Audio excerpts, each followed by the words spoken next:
Personally, I favor Utah Grizzlies because I've covered their minor league version for years. But the new Utah NHL franchise has launched a survey.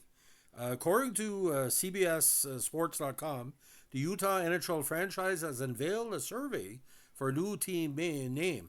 Options include Mammoth, Frost, Yeti, and Glaciers. Now, according to Chris Bengal of CBS Sports, the new NHL franchise, again, has gone to the survey method. I think that's quite good because Canadians can look at that as well. According to a ESPN report, Frost, Ice, Powder, Mountaineers, Freeze, Mammoth, Black Diamonds, Blast, Caribou, Blizzard, Swarm, Hive, Outlaws, Yeti, Squall, Furry, Glaciers, Canyons, Venom, and HC Hockey Club were the team names were included in the survey.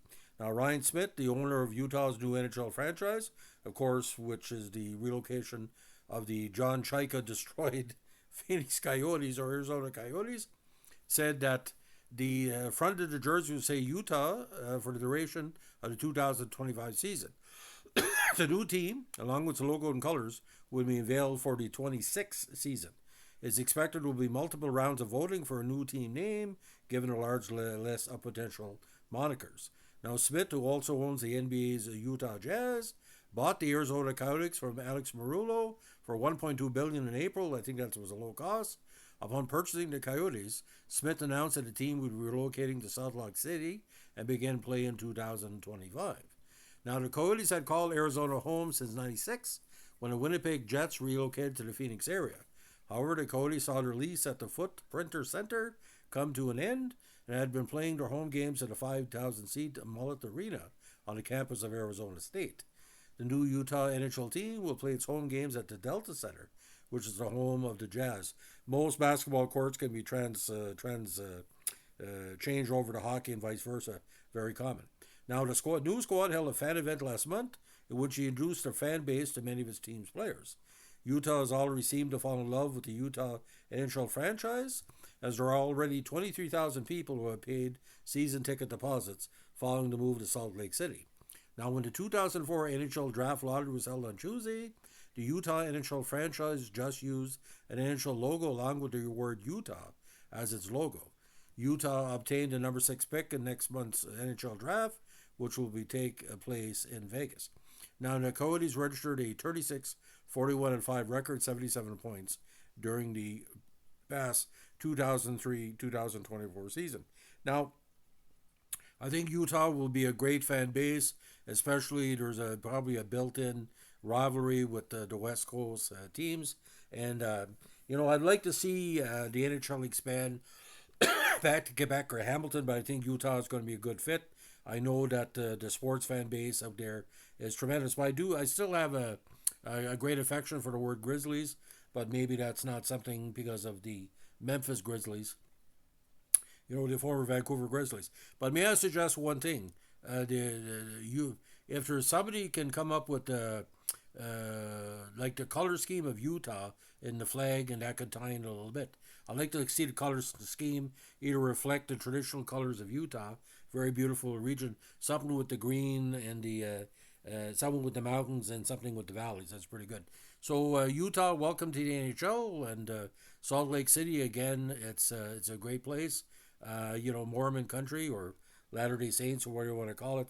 I would suspect, ladies and gentlemen, this will mean, I think, a possible rejigging of the divisions or within the format. You might see one of the East Coast teams go west and one of the West Coast teams go east.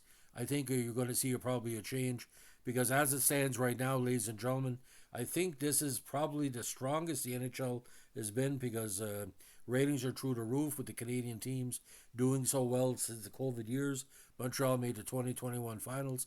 The discussion of Toronto's failures is not hurting the team. Actually, it's getting more interest. More people hate the Maple Leafs now than ever before because of the egotistical comments of Marner and, the God comment by Marner this week saying we're just like gods, and the owner of the Maple Leafs basically saying they kind of deserve the cup. By the way, it takes 16 games after an 82-game season to win the Stanley Cup. So technically, you got to win 68 games normally to get a good stead in the playoffs in a regular season. This is not the old 18 team or 17 team NHL. You really got to play. And Montreal Canadiens only won one cup since the rejigging of format with the 16 game format. It's hard for a team to be a dynasty now because it's a long road, ladies and gentlemen. Look at the Rangers; they won 7 straight, and they might lose every game for the rest of the season, rest of the whole season. So again, Utah, I'll leave it in your capable hands, and like I said, vote often. We'll do updates as we go along, but. Talk about the Chaika incident. He was the former GM of the Coyotes, and he tried to rejig an out of combine check on up and coming players. He was just a shit shoveler player for the Woodstock Slammers, a junior A team I attended to cover in New Brunswick many years ago, and that was the last straw for the team, losing a number 1 and number 2. And you know, I think with the Coyotes, the big problem they had there, they had a beautiful logo and a beautiful region, but you never had a superstar like somebody could really take the team to the next level. What Utah is going to have to do is get a big name player to be their captain, and I wouldn't be surprised that if a former Toronto Maple Leaf or it's going to be coming. There's going to be a big contract for somebody. So for that guy's going to win the lottery, you might be the first $200 million real NHL player. It's going to be like a 10-year deal or whatever. So anyway, Utah. By the way, Utah. Great sports fans there, and like I said, very proud of you. It's an exciting time. Thanks for listening, and as we say in the North Shore of New Brunswick, keep your stick in the ice. Bye.